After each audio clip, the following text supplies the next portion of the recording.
So the bottom line with this theory is to really be able to listen to your body. And I have to tell you, this is not an overnight thing. This takes a little bit of practice, and we're going to be reviewing the principles of intuitive eating. I have 10 principles for you that we'll go through kind of quickly, but I really want to emphasize them because I think it's important. You can try all 10, you can try one, you can get started. I think this is a really important thing to be able to do.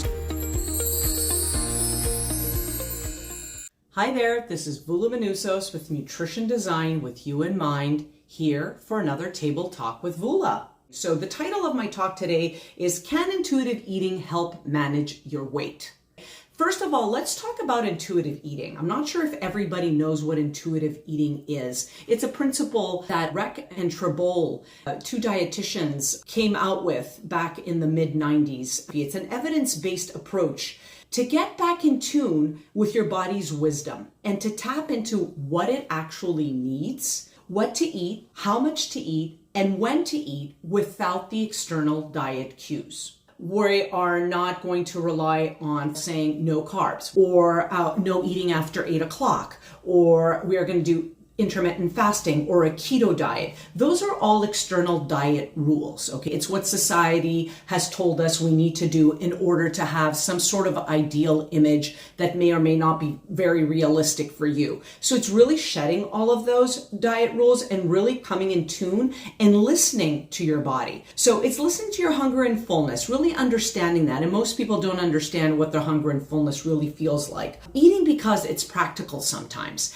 And that can mean, oh, it's about 11 o'clock in the morning, but I'm not really going to eat until 3 o'clock because I've got back-to-back meetings. So maybe you end up eating something because you don't want to be ravenous by 3 o'clock and eat everything in the kitchen sink. So there's a practical kind of component to it as well, and making peace with that. It's also about satisfaction. So really enjoying your food. The bottom line with this theory is to really be able to listen to your body. And I have to tell you, this is not an overnight thing. This takes a little bit of practice, and we're going to be reviewing the principles of intuitive eating. I have 10 principles for you that we'll go through kind of quickly, but I really want to emphasize them because I think it's important. You can try all 10, you can try one, you can get started. I think this is a really important thing to be able to do. So listening to your body.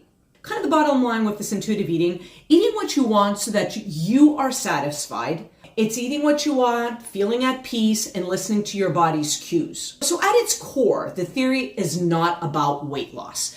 It almost doesn't make sense to talk about intuitive eating and weight loss, I guess, all in the same breath. Let's look at the 10 principle because it's really about the peace. So the 10 principles of intuitive eating. The first one is to reject the diet mentality. So reject all the diet books, all the social media, the magazines that offer losing weight quickly, easily, and permanently. You have to kind of shed that thought.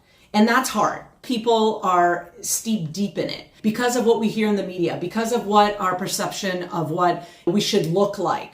Honoring your hunger is another principle. So keeping your body biologically fed with adequate energy and carbohydrate. We need carbs for energy. We need to fuel our bodies. You might either trigger a primal drive to eat if you do not honor your hunger. So really getting in tune with your body's hunger and fullness signals is absolutely key. Making peace with food is the third principle that I want to review. So stop fighting with your food. Give yourself the permission to eat all foods that you wish and desire to have. If you don't, you'll risk those intense feelings of deprivation that can lead to the uncontrollable hunger, cravings, and often the binge eating that will ensue. So making peace with food is huge. It's something you can do though. It is absolutely something that you can achieve. It just takes a little bit of work and changing your mindset.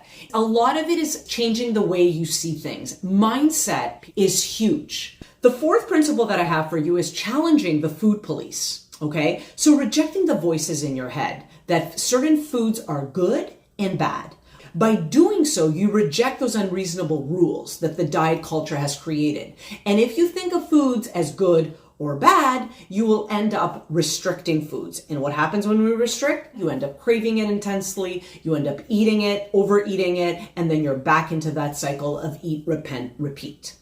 The fifth principle is discovering the satisfaction factor. Eat what you really want in a nice, pleasant environment. Don't eat over the garbage can or don't eat as you're driving. Really try to focus on the food that you're eating. Really think about, where did this food come from? Instead of just throwing it down your throat. How pleasurable is it to eat this really nice, delicious food? So discovering that satisfaction factor is absolutely important.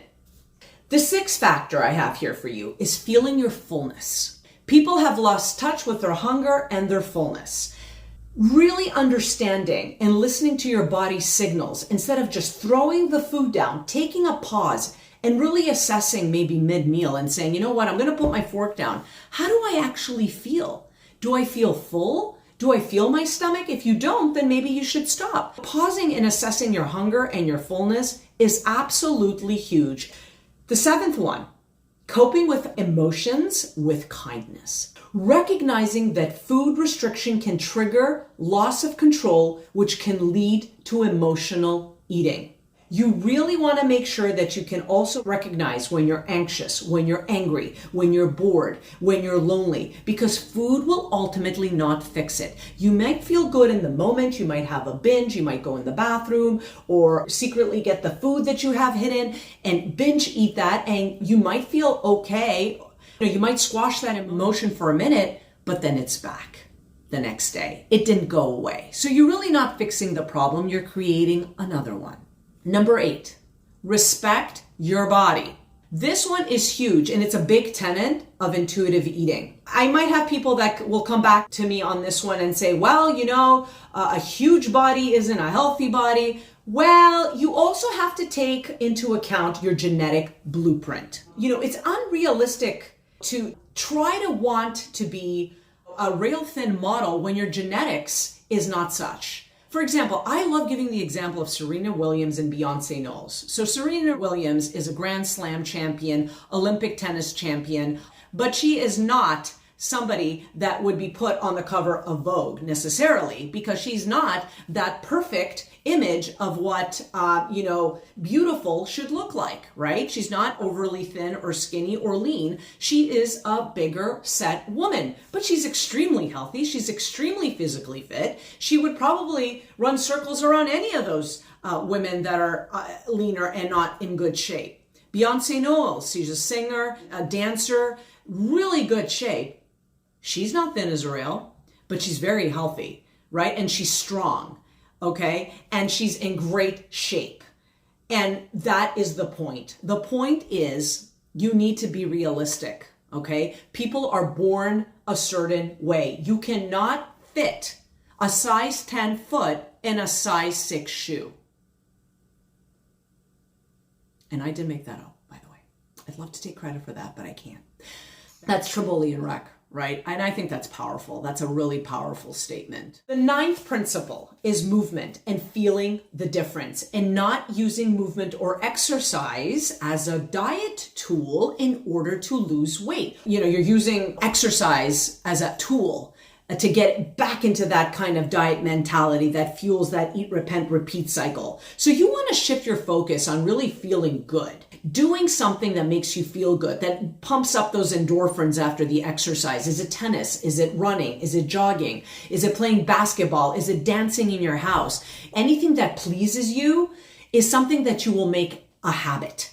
And that is what you want. You want to feel good about yourself. You want to feel good about what you're doing. How do we make you feel good getting that exercise without it becoming a strict rule that you need to follow in order to lose the weight?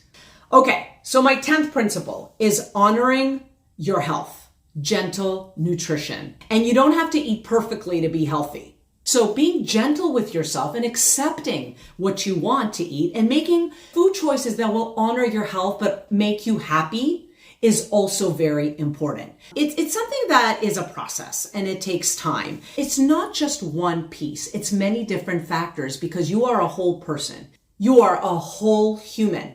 I hope this was helpful. I hope this was informative.